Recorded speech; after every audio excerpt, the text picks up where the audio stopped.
All right, you guys, I am here with my friend and a person that I'm very acquainted with, that I've worked with, and as much as we've had experience with each other, it's finally time that we've been able to sit down with each other and talk to you guys here on the podcast. So I am with the founder of MiMMS Honda Day. His name is Dav or Dave, which we're gonna talk about there. What's up, So everyone? go ahead and introduce yourself. There's many people who listen to the podcast who do know who you are and have at least heard of MiMMS Honda Day. But go ahead and introduce yourself for the people that don't know that. So I'm Dav. I'm the organizer of MiMMS Honda Day in the UK. Just a little background on it. It started up in 2009 as a car park meet in South MiMMS service station. So we kind of grew so big that we took over the main car park, the coach area and the lorry car park. So the management there basically said we couldn't continue it there, so we had to turn it into a show, and then that was in 2014. All right, so 2009 at a service station, Yeah. and then it turns into 2014. You can't do it here anymore. Yeah. You need to take it somewhere else, and at that point it could have just fizzled out. Yeah. And that's when you stepped in. Well, I was organising it from 2009, I see. Okay. so I was organising it on my own. But then, because there was no other Honda event in the UK, I thought it was a great opportunity to progress it into a show. I see. Okay. So MiMMS, the name MiMMS, is the service station that it originated from. Yeah, South MiMMS service station is what it was. So the event was actually called South MiMMS Honda Meet, and everyone just used to call it MiMMS for short. And instead of rebranding it and trying to start a whole new name which people didn't know, Yeah. I thought it would be a good idea to just call it MiMMS and brand it and have the logo as that. All right. So if you guys who are listening, who are from the States, if you know the history of the famous epic Eibach Honda meet, this sounds very similar, right? It's at a shop, or in this case, a service station. It's named for what it is because of where it started, and after a while, it gets so big that you have to leave where it started. I mean, that's very, very much how the Eibach meet started. So that's kind of cool. So we're over here at the Eibach meet in the United States, and he was over here, 9 years ago, 10 years ago, doing this gathering here in the UK, and it's pretty cool to be able to get to this point. So you have MiMMS Honda Day, which started at the service station, turned into an event in 2014. And what about from that point till now? We're in 2019. How many locations does MiMMS Honda Day now have? So initially, when it was at the service station, there was 3 a year, spread out throughout the year. And I thought, let's just keep that tradition going. So my initial plan was always to have one at a drag strip for all the drag races, one at a track for the track people, and then an indoor car show, which is what I continued to do when I turned it into a show. Mm-hmm. So we have one at Santapod Raceway. It's like the main drag strip in Europe. People come from all over Europe to race their cars there for various events and series. Then the second one at the track was at Rockingham Speedway, which you attended a few. I think, how many did you attend? 2, 3. Yep. Which unfortunately closed down last year. So from next year, I'm going to have to find a new location for that, which is going to be sorting out this month. And then we done various indoor ones. Actually, it was the first MiMMS was at Blue Water Shopping Centre, which was big shopping centre, and then they had inside the shopping centre they had a 2-level indoor hall, which where the first ever MiMMS was held at. Okay. So now you have UK, which you've been doing for years, and then you turned it into paying attention to the European Honda community and wanting to give them a place. So you stepped out of the UK, and your first stop was where? So the first stop was in Belgium, That was at a racetrack as well. Funnily enough, quite a few people hadn't heard of or had been to this racetrack, which I used. It was a good location, good circuit, quite a lot of space, big paddock area. Just the only date I had available for that was, I think, September, where the weather was just terrible. So people still came out and supported the event, which was, appreciated, and it was great. But the weather initially started out, it wasn't that good. So, but turned in, during the afternoon, the sun came out, people started to turn up, and yeah, everyone who turned up enjoyed themselves, which is the main thing. All right, so that was what year was Belgium, the first one? So what we're in so it's 3 years ago? 3 years ago. Yeah. All right, so you have the drag racing, Mm-hmm. you have the circuit track, and then you have an indoor show. Yeah. And then it turned into, let's provide some place in the European area, Mm-hmm. right, in Europe, to have a gathering. Yeah. Belgium. Yeah. And now third year Mm-hmm. of Belgium. And then you made another move, right? Mm-hmm. So MiMMS as a whole went from the UK to Belgium, and then this is why I'm out here, actually, you guys. This was the first time that he held the newest addition to the MiMMS series, and that would be also in Europe, but in Germany at the world-famous Nurburgring, which my car people are going to know that name, and the non-car guys, basically, you guys, anyone listening, the Nurburgring is essentially considered the pinnacle of racetracks, Porsche, BMW, Mercedes, and just a slew of other manufacturers and race teams galore. That is the testing grounds. That is the proving grounds for a vehicle. It is the marker for your performance. You have like Tsukuba Circuit in Japan. You have the Sydney, track where they do World Time Attack. North America has Buttonwillow Clockwise 13, which is kind of like the marker. But the world marker is pretty much, without a doubt, the Nürburgring. And this went from a small service station in the UK to now having the first gathering at the Nürburgring. So how, Dav, did that even come to existence? Well, when it was at the services, people used to drive from, Holland, Belgium, France, and Germany. I think some people used to come all the way from over there just to hang out in the service station. And this was just literally a service station where people just park up, go in, get food, and just hang out. So, the support was always there from the beginning. Mm-hmm. People kind of knew and actually loved it because, who would drive across various countries, cross over the pond just to come and park in a service station? Yes, yes. So people used to do that from back then. And, when it turned into an event, the support continued. People used to travel over and, people knew about the event from back, 2009, 2010. So when I did decide to do it abroad, people came out and supported without thinking twice. So the last 2 years was in Belgium, and then Nürburgring, you can't really, as you said, you can't get a better venue than that. So, You're right. Yeah, so it's just, it was just the right location to move it, progress it into. All right, so UK, Belgium, Germany. That's MiMMS, right? But you are MiMMS, but you also have another branch of that, right? So not just Hondas. MiMMS is MiMMS Honda Day, quote unquote, right? But under MiMMS, or I guess maybe under you, you have another show series, right? Yeah. And what is that one called? So that's Japanese Performance Show. Just like MiMMS, there was no other Honda event in the UK. So, and with Japanese Performance Show, there was no other indoor Japanese car show in the UK. Loads of people used to tell me, why don't you do, an all car event? And I'm not just Hondas. Yeah, or just even VWs, Hondas, Japanese cars, all sorts of cars. Yes. And there's plenty of them in the UK.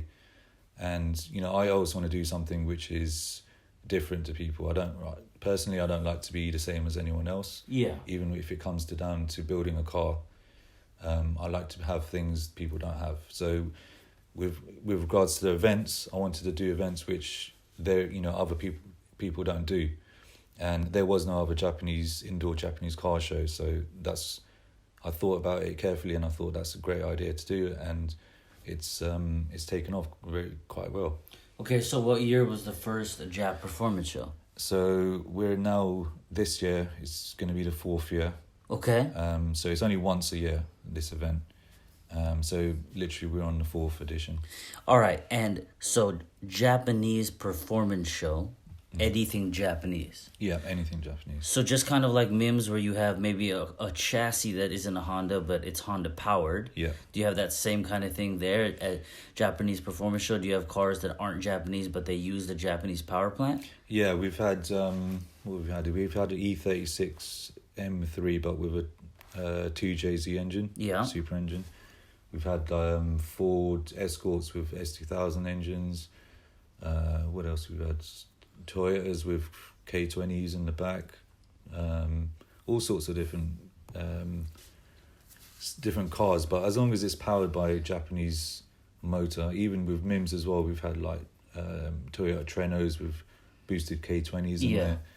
So as long as the heart is a Honda or Japanese engine, then we're open for everything. All right, so you have MiMMS Honda Day, UK, multiple stops. You have Japanese performance show.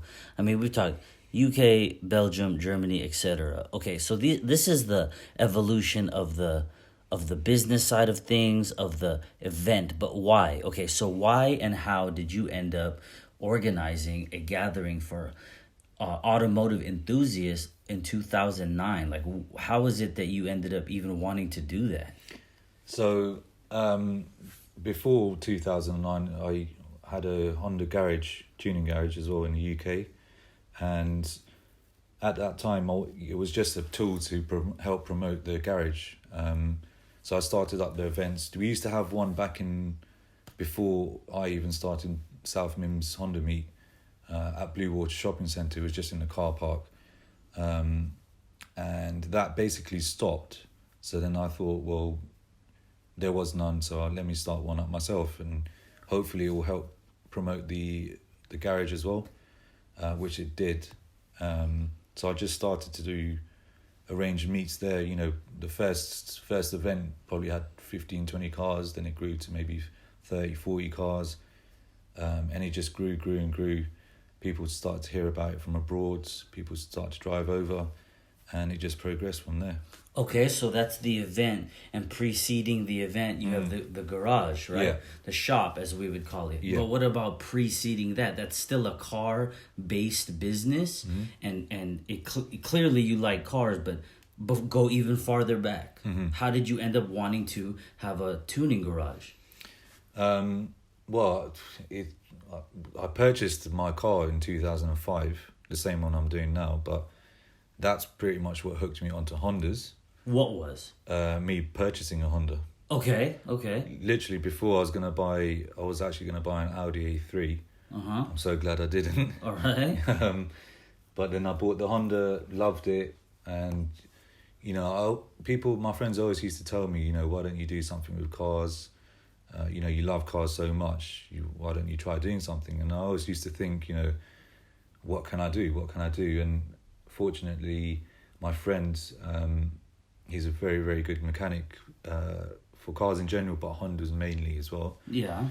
And he opened up a garage, and in its early days, I joined basically, and just became, the admin kind of person. I used to do all the promotional work on forums and stuff.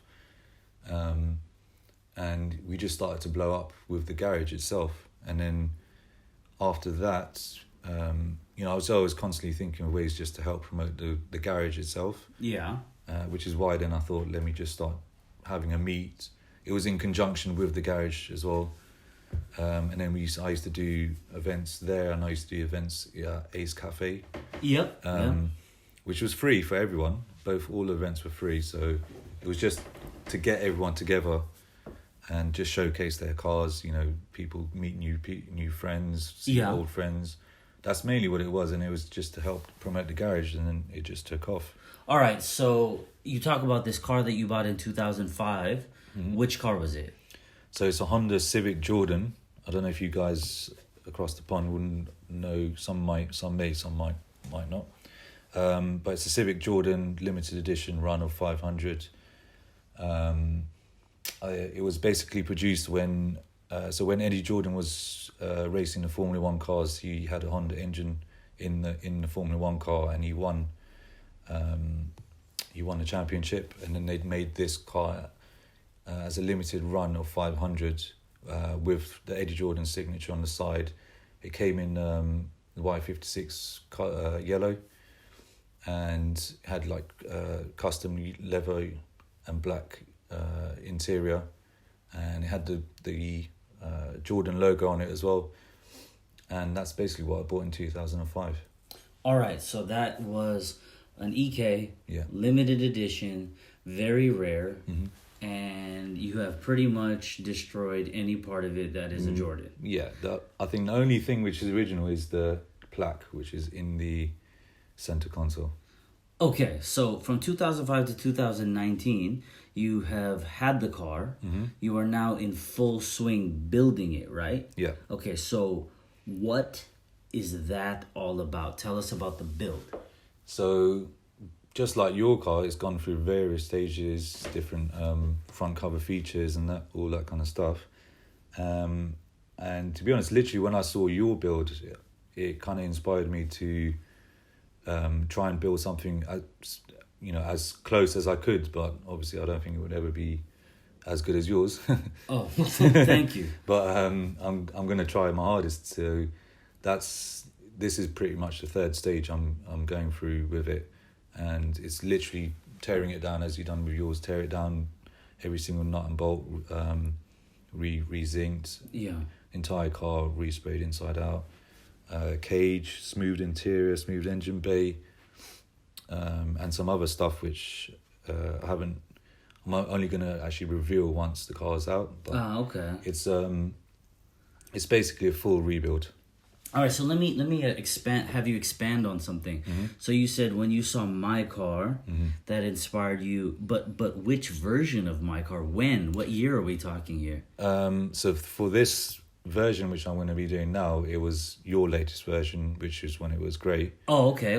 I mean, I've been obviously following you since 2008 when it was the wine colour. The red wine color. Yeah. So I've been obviously I follow a lot of people in the States, and yeah, you know what? So let's touch on that, you guys. So many of you listeners are in the United States or on that side of the globe, but there's also some of you that aren't. But let's touch on that. So when you said you've been following me, for example, it isn't just me though, right? It was the entire American scene, or was it just me? It's been everyone really. Okay, I follow it, whether it's car shows, drag racing, track as well, track cars from the States. Yes. So in what ways or how did you follow the States car scene? Honda Tech, all the old school forums and stuff like that. I was on there, and I used to obviously get inspiration from those kind of forums and stuff. Whether it be engine bay, smoothing and tucking, to track cars, to drag cars. So I have been following it from a distance for a very long time, probably since I bought my car 2005. Okay, so Honda Tech during the forum days. Any other forums? That was the main one I was on, and then I was on pretty much every single one in the UK. Obviously, when I did have the garage, I was traders on these forums as well. Yeah. So, for the Americans, trader is vendor. not like you've betrayed your country. You're not a traitor. It's a trader, like you are a vendor. Yeah. You are trading, like trading items. That's the UK term that we didn't get in the US. Because if you walked up to somebody and said, "Hey, I want to be a trader at your event," they'd be like, "Wait, you want to be a spy?" Or I don't understand. Okay, so we have forums. We have Honda Tech, which was obviously the one at its pinnacle.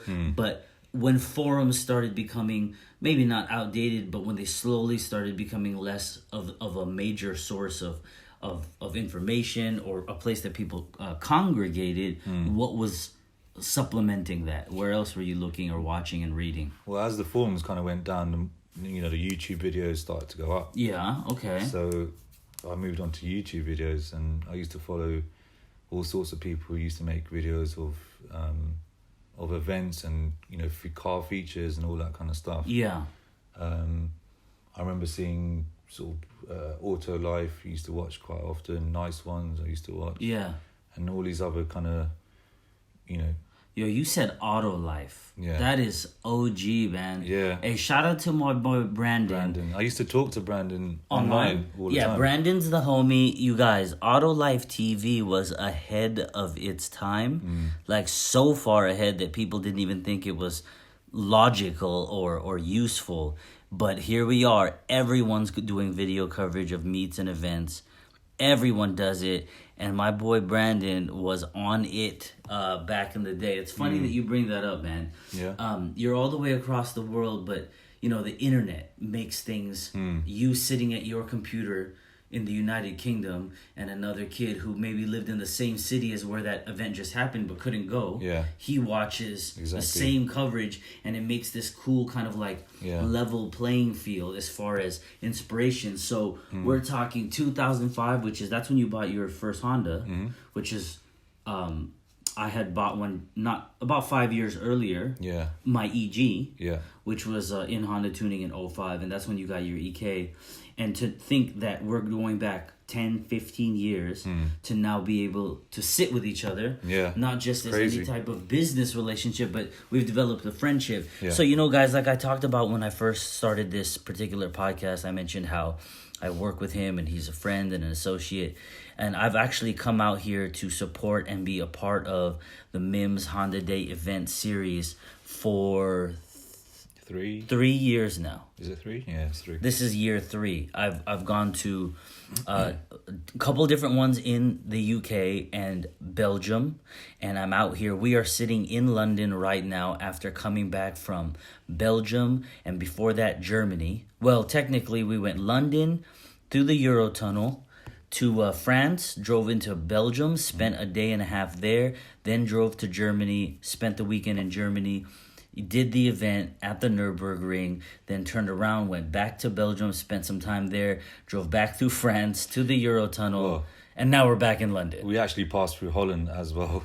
I didn't even know that we did that. Yeah, it was only for a little while, but we've Okay. done France, Belgium, Holland, Germany, and then back. Okay, that's how much... And you know what's crazy, guys, is that's only like 1,000 miles, not even maybe, and it's 4 countries. Yeah. In the United States... Man, you drive 1,000 miles and you could still be in the same state, yeah. Maybe not literally, but you guys know what I'm talking about. So it's kind of crazy, right? So we just did that. We're sitting in London right now having this conversation. And, some of this stuff I'm going to maybe know bits and pieces. But hearing the history of the events and who and how he followed the United States scene, it's actually pretty crazy because... when a gentleman from across the globe approaches you and says, I know who you are, I followed your builds, and they're inspiring my current build, etc. Do you know of this, or would you like to come over and be a part of it? That's just one of those things that you kind of stare at the message for a little bit, to be very honest with you, and you're just like, yeah, so let me go ahead and answer this right now. Like, I don't need to be on Instagram real quick. I don't need to be on anything. Let me read through this, understand kind of exactly what is being looked for or needed. And it's been an amazing experience to be able to not just come over here to be a part of the event, host them, judge, and be able to mingle with British, Welsh, Dutch, German, French, Romanian, Honda enthusiasts, but to do it with a person who looked up to me, but now we're friends.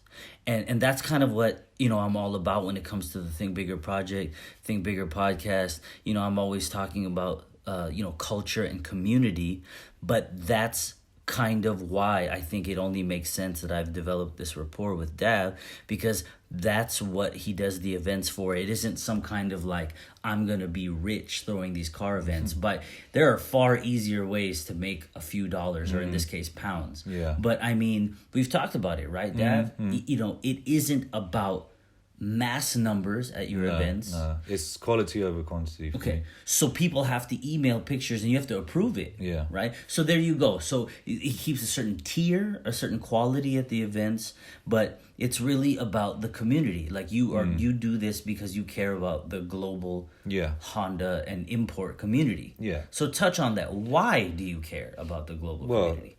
I'm a big enthusiast for Hondas in the first place. So, you know, going to events and meeting people, that's kind of been second nature to me. Yes. So for the events, obviously, I want to bring people together. Obviously, Hondas is the main reason why we're all coming together. But it's great to see, you know, people who come, you know, from all over the world come together. You know, they meet their friends. You know, if you lived halfway across the world like you do, I only get to see you when I do. You know? So for the events, it's the same thing. People, you know, don't get to see their friends who live far away. They all drive down, they hang out, they have a good time. You know, they check out their builds, you know, the progression of the builds. That's basically what it's for, you know. So I think it's a good thing, you know, just bringing people together. So that's why I do it. That's the main reason why I do it.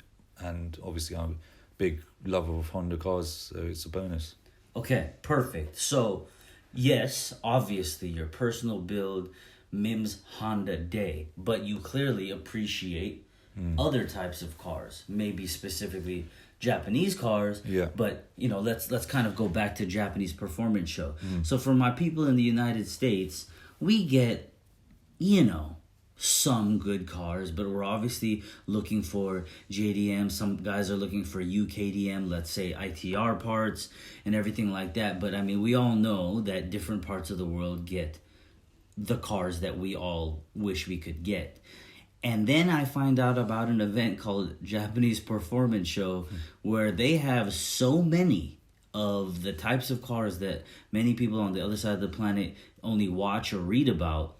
And he has so many that come to the show that he has to turn them away. So Dav, kind of touch on that, man. Touch on the types of cars you're getting and how many of them you're getting. So yeah, all just the crazy big power jack cars, you know, Skyline R34s, 33s, 32s, 35s, even the old school Hakosuka. Yeah. All those. Then you get all the Supras, S-body Nissans, RX-7s, all the Hondas as well, obviously, because they know I'm organising this Jap performance show as well. So they all come out and support. So when you say S chassis, Sylvia is like what? S-body. So like S13s, S14s, S50s. Yes. PS13s. All yeah, these are real Sylvias. Yeah. Yeah, these are not converted. No. Like what we're doing in the US. I mean, there's some real ones that you're brought over. Some people convert the parts over. These are 100%. Oh yeah. Japanese Sylvias. Yeah. And Skylines. Yes. And so on and so forth, right? Yeah. So let's say, for example, how many 32, 33, 34, 35s would you get that try to register? Damn. The ones I do accept is probably about at least 15. Okay, and then how many in total? If you accepted every R32, 33, 34, and 35 that wanted to be a part of the show? Probably like 40, 50. Okay, and what about every S13, 14, and 15? Those lot are crazy. I'll get so many entries. Like how many? That's probably like 80, 90. Of just S13, S14, S15? Yeah. 80 or 90? Yeah. Yeah, so many. You know, it's so funny. Many. You guys know, for the car guys that know, I travel to various places in the US, and obviously I'm here in the UK right now. But in the US, I could do 10 events across from California to the East Coast, and I will see 2 S13, 14s or 15s, maybe like 4 Really? 32, 33 or 35s, and maybe like 1 RX-7 and 2 Hakos. So that's under 15 of every chassis. Yeah. And he's getting 80 or 90 of the Silvias, 40 or 50 of Skylines, and Yeah. you're just like, I don't even think there's that many of them in my state. I mean, the Sylvia Club alone have I think they've booked like 30 or 40 cars just as a club stand. I see. Let alone how many I've accepted for the indoor part. Okay, so the last Japanese performance show, how many total cars did you have in the event? It was around 700 to 800 cars, and that's last year. Obviously, was the third event. Yeah. So it's still in its baby years. Sure. But yeah, I'm hoping to obviously 700 to 800 cars. Yeah, Registered cars. Yeah. Of every type of Japanese car on the planet. Yeah, There was about 400 in the club stand area. There's about 100 in the main indoor show and shine area. Yeah. Then the outdoor club stands, there was probably about another 200 there, and then that's not including obviously a general Jap car park and a non-Honda car park, non-Jap car park as well. Sure. So yeah, there was quite a few. All right, so clearly, like you said, it's in its baby years. MiMMS has had a lot of years to grow, but this is fresh. I mean, 3-4 years is very, very early. Yeah. So you're already at 700 or 800 cars. So there's clearly a very huge potential. And although timing hasn't worked itself out, I will be able to come in and support that one as well. But you know what, you guys, I appreciate that, Dav. But what I wanted to touch on real quick here is, for the non-car people, they're like, okay, we get it, and that's actually really cool. But what I want to touch on, which many of you guys who follow the Think Bigger project and this branch of it, the Think Bigger podcast, understand and expect now, is the concept of the thinking and thought process, and how you think is what I'm always talking about, is how you will succeed and grow as a person and in your ventures. So there is one part of that always needs to be addressed every time. It cannot be repetitive, it cannot be redundant, and that is the work ethic. Okay, the hard work it takes to make something like this happen. So let's talk about, for example, the event that we are out here for, and that was MiMMS in Germany at the Nurburgring. Let's talk about what it took to make that happen. And I'm not even talking about logistically in months or years prior. Okay. I'm talking about just this weekend. Right. So give these people a rundown of what it's like, so you guys can hear. Any person in here, car or non-car enthusiast, is going to be able to appreciate what it takes, dedication, and just like sheer willpower when your body doesn't want to do it or your mind doesn't want to do it. So can touch on that. Let's just maybe start from driving into Germany. Well, before that, I mean, for both events, I do literally the entire thing on my own. Okay. Up until the day where I get people just to help park cars or direct them. So everything else I do literally by myself, floor plans, meetings, all that kind of stuff. But for this specific event, we drive obviously, hour and a half to the Eurotunnel, put the car on the train, go underneath the Channel Tunnel, and you pop up in France. Then you drive through France, Belgium, Holland, and then into Germany. That alone is probably about a 5-hour drive, just from Calais to the Nurburgring. This event, we turned up to the Nurburgring on the Saturday, the day before the event, at midnight. Started to set up there and then until 3 o'clock in the morning we left, I think. Yeah, about 3:30. Yeah. Then we went back to the hotel. I didn't really sleep. Was up at 5, getting ready to get back to the venue for 6 in the morning. And cars started to turn up about 7:30. Done the entire event, which finished around 4 o'clock in the afternoon. Yeah. Packed up, and then we were finished for the day. So it was literally, what time did we leave? We left on Friday, then drove to Brussels. So yeah, I mean it's quite a bit of a trek. All right, you guys. So we're talking about by the time we made it, the way timing worked out, we made it to the Nurburgring pretty much right at midnight. Yeah. When, by the way, that it wasn't a coincidence. That was because that was the earliest they told him he could begin. So you literally had to work through the night. Yeah. And there was a handful of people who have been supporters and attendees of MiMMS that helped out. But it's 12 till about 3:30. By the time you go back to the hotel, drive, park, get out, shower, whatever. I mean, it's really about 5:30, and then it's time to go back. Yeah. You know, I slept 45 minutes that night, maybe an hour max. Yeah. You slept pretty much zero. I didn't sleep, yeah. A couple of the volunteer guys who are part of the group who helped profoundly, maybe 2 hours. Yeah. 3 hours max. Yeah. And then you go do this event, and you end at 4, and by the time you tear down, make sure the place is clean, it's 5, and you finally get to leave, and at that point you're completely destroyed and fatigued, and you just want to get some food, but you're so tired you don't even want to drive to get some food, Yeah. But you guys, you're talking about emails, phone calls, meetings, maybe even having to fly or drive to another country if you have to meet in person. Yeah. Sometimes 6 months or even a year or longer in advance. All of this is, maybe that seems really obvious to you guys, but he does 99% of it completely by himself until day of.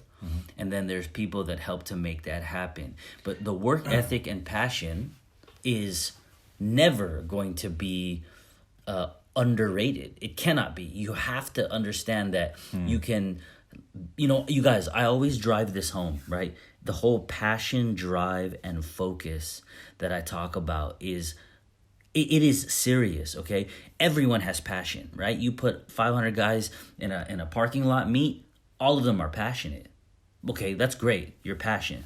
You have to have the drive, which is your work ethic and your willpower and your perseverance. And then you have to have the focus. You have to be able to stay focused on the end goal. What are you trying to accomplish? When you put those three together, this is an example of what you can accomplish. But without the three, you're probably just not quite going to ever be where you need to be, and you're going to really wonder why all the time. Yeah, I agree with that 100%.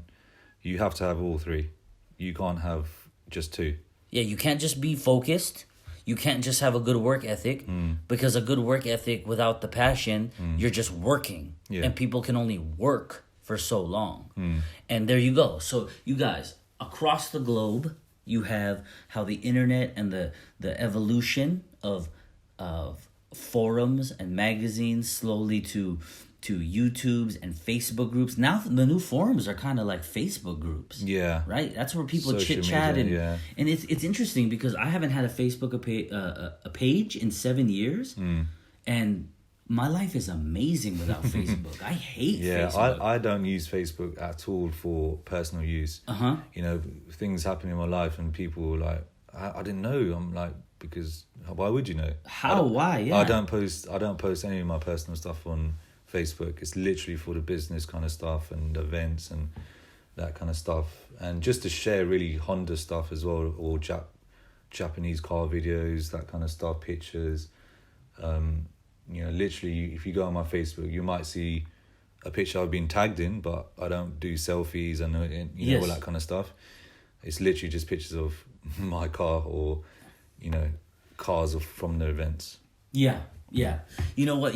So you guys, I'm going to kind of embarrass him right now real quick. So Dav is a very, I don't know, I would say shy person. I mean, I guess shy is not too bad. Some men are like, hey man, don't call me shy. That's not a masculine word. But I mean, that's okay. Yeah. And so, what I want you guys to do is take the time. I will tag him. But if you go to my Instagram page, I did post up a picture of his build that he mentioned earlier. It is a EK, a yellow one. You can look for that. It's a garage shot, and you can get a very, if you kind of zoom in and pinch your fingers and get a feel for what's going on, you start to get an idea of what that is. It's the foundation of it. You can see some of the bay. You can see some of what's going on with the front end, etc. And and it's going to get done fairly soon. There's a lot that's been handled chassis wise, but there's other stuff to come. But he wouldn't really be the type to say, "Hey, go look at this." I'm telling you guys, you can go to his page, follow the MiMMS page on IG, his personal page, which I'll make available to all of you guys, and on my personal page on IG, so you can see it, follow it. There's also a MiMMS YouTube channel. And the official, for example, you guys want to get a feel for what the MiMMS events are like, which you will if you YouTube it, but you can also go to their YouTube channel, my YouTube channel, and see the official MiMMS Santa Pod Raceway video that he had done. Great work. It shows you the environment, the types of cars, and whether it's cold, blistering cold, English, rain. Yeah. People still come out. The passion of the car enthusiast community has really been kind of captured here. And these are all types of things that, he may not really... He's sitting right here, guys. He hasn't left the room. I'm just, making the guy get a little embarrassed. But these are all things that, encapsulate what MiMMS and he is all about. And that's why I'm out here in London with him. We just came back from all those countries, driving through them, and Germany and all that. It isn't just, it's the Nurburgring and whatnot, working with people who have the same foundation, the same passion. It isn't about money. It's about community and conversation and cars and culture. And that matters. And that matters to him and to me more than any type of monetization. Yeah, and I hope that is, shown through the events I do as well, because you get lots of events out here which, the people who just want to organise it just for the money, and they don't really care about the enthusiasts turning up. They don't care about the experience the enthusiast has. They just want as many cars as they can and just put them in one place. But for me, it's more, it's more of the passion thing, and hopefully it is shown through the events. You guys, this is the type of thing that the Think Bigger Project's all about. People and ideas that aren't just in someone's mind. They become real. They make them real, and they make them real through the passion, drive, and focus that I'm always talking about. So out here for I think this is maybe my fifth MiMMS event. Yeah. Being able to host it and judge, like he mentioned earlier, it isn't just me. He has his eyes and his ears tuned into various parts of the world. He's traveled to Thailand. Let's talk about that in a second. But, other U.S. individuals, right? So, who else from the U.S. have you brought over to be a part of the event? And then we'll segue to Thailand. Yeah. So last year at Santa Pod, the one you came to and hosted and judged, we had Ryan from Rywire come over and be a guest as well, just to bring him out. Everyone kind of knows who he is, and his work's great. So he was one of the people I really wanted to bring out as well, and we made it happen last year. Okay, and who else have you had? And the year before it was Frank from Downstrot. He came out. Obviously he's known all over the place as well. So yeah, he came out to the one at Rockingham. It was a good time, good meeting everyone. Yeah, people from across the world. So it's good to make new friends. All right, and so that's the U.S., some U.S. guys. But we were talking earlier, and you said that I know you had gone to Thailand. Yeah. But I didn't realize how long you were there. So let's talk about that real quick. How long were you in Thailand? So it was 17, 18 days. Okay. Yeah, it was all right, time. and what were you doing there for 17 days? Well, you can't fly halfway across the world. You can, but, I'd rather fly halfway across the world and then relax and have time to spend and, see the culture and the people and stuff. So, but that was last year. I mean, I think about 3 or 4 years ago was when I first went, and I met up with Pubs from Honda Night in Thailand. Where in Thailand? Bangkok. He's based in. Okay. He's basically the main person for the Honda stuff out there. He's basically what I'm doing, but in Thailand. Okay. It's funny because last year when I went, I was speaking to him about it. I was like, how did you start? And he was just basically telling my story, but in Thailand. small Yeah, yeah, station. And yeah. He's the only person doing it, all that kind of stuff. And so I came out to one of his events. The hospitality that the Thai people shows is amazing. And yeah, I attended the event and I was blown away by their builds. And dude, the Thais make crazy they make serious cars, man. Yeah, crazy cool cars. Yeah. I've had a taste working with an event series in Indonesia. Yeah. And there were some Malaysian cars, yeah, some Thai cars that made it over, but it's sort of the same feel. Yeah, but everyone pretty much says in that part of the world, it's Japan, of course, and Thailand next, and then maybe Indonesia, Malaysia's right there underneath. But Thailand's cars are crazy. Yeah, they're serious. So you're working with him. Yeah. To you guys, we're talking about U.S., U.K., and Thailand. Yeah. Working together. And it's amazing. It's crazy, and because of what? Just because of Hondas. The love of Hondas. Yeah, and the passion and drive and focus. There it is. Hey, look at that, guys. I'm not sure if that was shameless or shameful. That plug right there. But you know what? This is a big deal.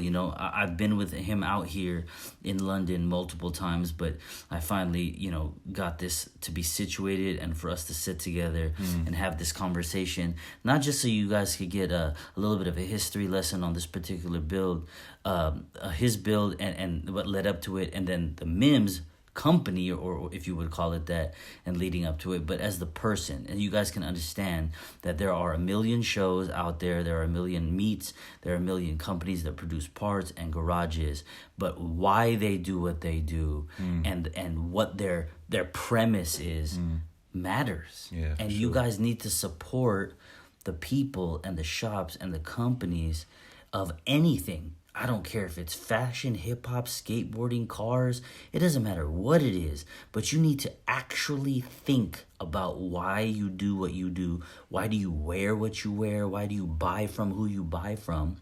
And if you don't know why, stop for a second and think about it. And if you don't know, then go find out. Read about it, learn about it, and get a feel for the people that are behind a movement or a brand or an event series, whatever it is, and make an informed decision. Because there are people like Dav, like myself, and like a few others who everything they do is for the betterment of the culture, to provide longevity, to put people together. And there's other people who do it to make money. There's a very, very obvious and profound difference, and it very much should matter to you guys which one it is.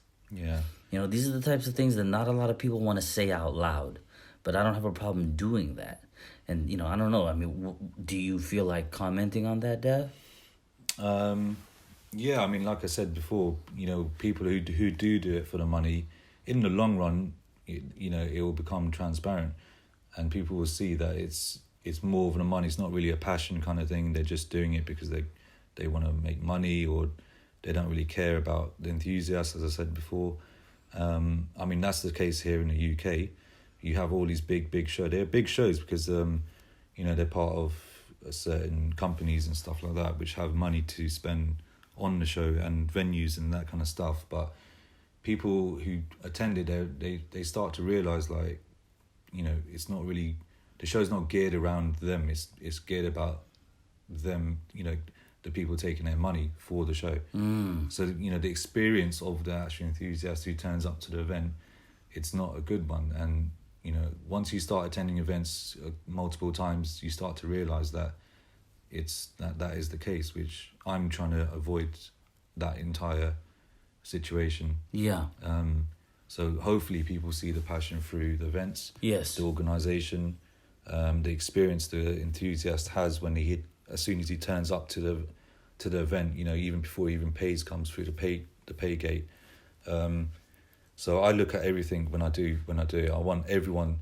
I try to make every single person who comes happy. It's a very difficult task because you can never please everyone, but sure, I try my absolute hardest to do that. Well, I mean, you guys, that alone right there says it. I mean, in a day and age where you could easily have a rebuttal for that and be like, well, you're not gonna please everyone, so why try, or something like that. You have somebody who's still trying, and that makes me very proud to be able to come over here for as many as possible to be able to be here with the Brits and the Welsh and all these European Honda enthusiasts, and help bring the whole community together. And that's all because of Dav and MiMMS. So it's kind of a double thing here. You are a guest on the podcast. I've been waiting patiently. Okay. Yeah. And that is a very objective thing, but there's also a lot of personal interaction that we now have. It's kind of family like. We even argue like family. Yeah. And you guys, let's congratulate him real quick. He just got married. When I first started coming, it was his girlfriend, then it was his fiance, and now it's his wife. Yeah. And only because of some unfortunate personal medical issues, I was not able to attend the wedding. Yeah. But I mean, this is kind of what I'm talking about. You're talking about, first I'm a person from the states that he followed, then I became a business interaction, I guess you could just flat out call it that, and then it turns into a real life friendship that's almost now turned into like family. Yeah. So it's a very beautiful thing, and I'm honored, and I really appreciate that you are now a guest on the podcast, but also as my friend. Yeah, for sure. So I appreciate you, and you know what, guys, we will put on here and plug the different ways that you can pay attention to this event series and to Dav personally. So where can they find you, Dav?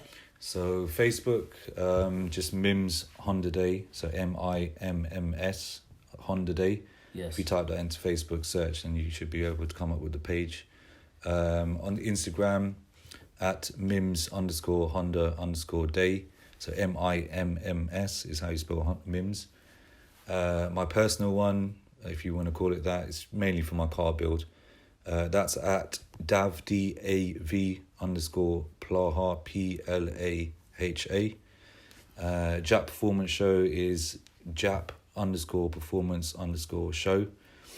And those are the two main ones I use. I use Twitter as well, but it's not as active as those two. Not Twitter, Twitter. Okay. Twitter. Yeah.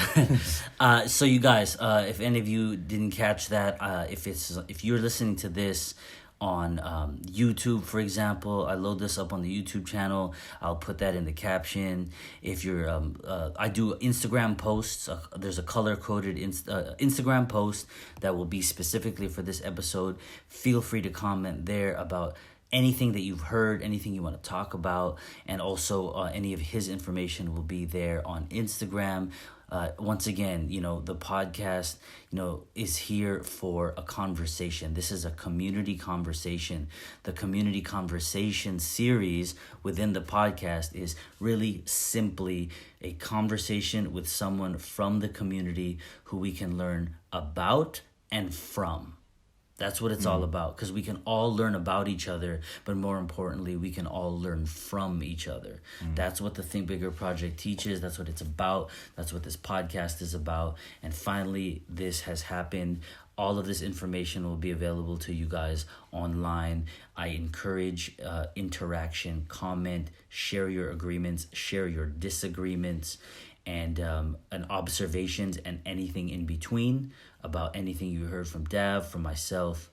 And once again, Dav, thank you for being here. No, thank you so much, man. I've been waiting for a while for this to happen. I'm glad we are here together and it has happened. So, MiMMS Honda Day, Big Mike, the Think Bigger Project, the Think Bigger Podcast. We appreciate you, and we'll see you on the next one.